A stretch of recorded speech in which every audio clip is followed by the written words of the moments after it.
सुप्त वज्रासन। नमस्कार, मैं शक्ति, fitness expert of Goodways fitness. आज हम करने जा रहे हैं सुप्त वज्रासन। ये वज्रासन का सेकंड वेरिएशन है, थोड़ा एडवांस वेरिएशन है। वज्रासन मेरी पिछली वीडियो में आप देख सकते हैं। अभी हम करेंगे सुप्त वज्रासन। पहले उसकी हम विधि देखेंगे कि किस तरह से किया जाता है, फिर मैं आपको उसके साथ साथ उसके बेनिफिट्स भी गाइड करूँगी। तो चलिए शुरू करते हैं सुप्त वज्रासन। सबसे पहले आप अपने पैरों को इस तरह से सामने की ओर खोल लीजिए। दंडासन में बैठ जाइए, कमर को सीधा रखिए। फिर एक एक करके अपने पैर को एक बार राइट और लेफ्ट को इस तरह से वज्रासन की स्थिति में पीछे लाएं। अंगूठा एक दूसरे से मिला रहे, दोनों हाथ आपके घुटनों पर, कमर एकदम सीधी, गर्दन सामने की ओर। और फिर सुप्त वज्रासन में आपको अपने पैरों को, जब आप हील पर बैठे होते हैं, हील से बीच की ओर पैरों को इस तरह से खोल लीजिए और कोहनी का सहारा लेते हुए, अब यहां से देखना, पीछे की ओर लेटते जाना है। और फिर अपने दोनों हाथों को गर्दन के नीचे इस तरह से रखते हुए आराम की स्थिति में लेट जाएंगे। ध्यान रखेंगे कि जो आपकी बैक है वो ज्यादा आंक ना हो, मतलब ज्यादा नीचे की ओर पुश करना है उसे। वैसे आपको रिलैक्स मोड में स्टमक अंदर की ओर और हाथ पीछे।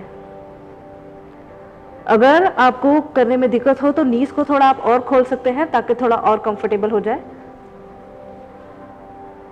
ये आपकी पूर्ण स्थिति, मतलब सुप्त वज्रासन पूरी तरह से स्टेबल। और वापस आते हुए आपको कोहनियों का सहारा लेना है, बिल्कुल आराम से। ध्यान रखना है, कोहनियों का सहारा इस तरह से लेते हुए आपको ऊपर की ओर आना है। और फिर वही स्थिति दोबारा से वज्रासन में आके एक एक करके पैरों को खोल देना है।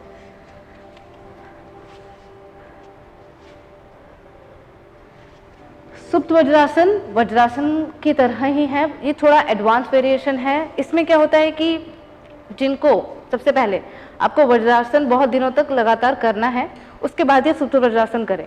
बॉडी की फ्लेक्सिबिलिटी का भी ध्यान रखें, और अगर आप ज़्यादा हैवी हैं, ज़्यादा मोटे हैं, तो सुप्त वज्रासन से बचें।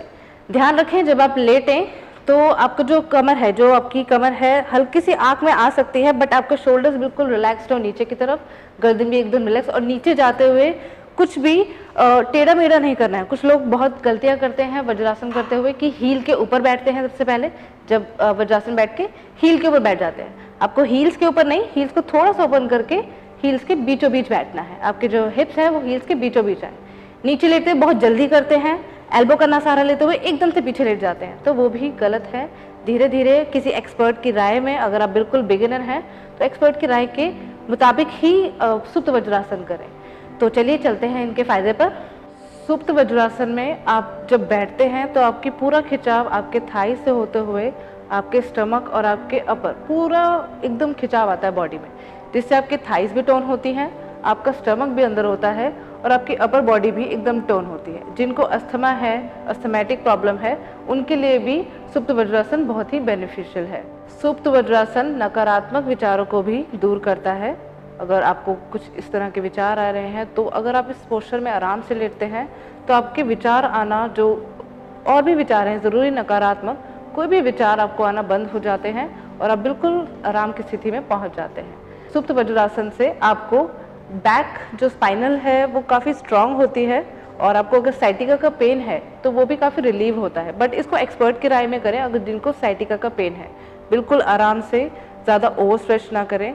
आप जब नीचे जा रहे हैं तो अपने नीचे पिलो रख सकते हैं। ज़्यादा अगर नीचे नहीं पहुंच पा रहे हैं तो एक पिलो रख सकते हैं, तब उसके ऊपर आप लेट सकते हैं। जिनको शोल्डर इंजरी है, शोल्डर में इंजरी है, या नेक में इंजरी है, या एल्बो में कोई इंजरी है, तो ये सुप्त वज्रासन ना करें।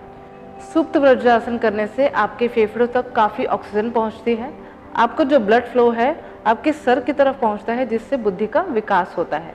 थायराइड ग्रंथि को उत्तेजित करता है। और सुप्त वज्रासन, ध्यान रखें कि आपको, जिनको घुटनों में दर्द है, अर्थराइटिस है, या बैक में कोई इंजरी है, शोल्डर में कोई इंजरी है, वो ना करें। और ये जिनके शोल्डर झुके हुए हैं, उनके लिए सुप्त वज्रासन बहुत ही अच्छा है। वो उनके पोस्चर को काफ़ी क्लीन करता है, काफ़ी स्टेबल बनाता है और आत्मविश्वास जगाता है। ध्यान रखें, जिनको हार्ट की प्रॉब्लम है, हर्निया है, या कोई ऑपरेशन हुआ है, या माइग्रेन है, तो आप ये आसन बिल्कुल ना करें। हाई बीपी में भी आसन आपको नहीं करना है, अवॉइड करना है।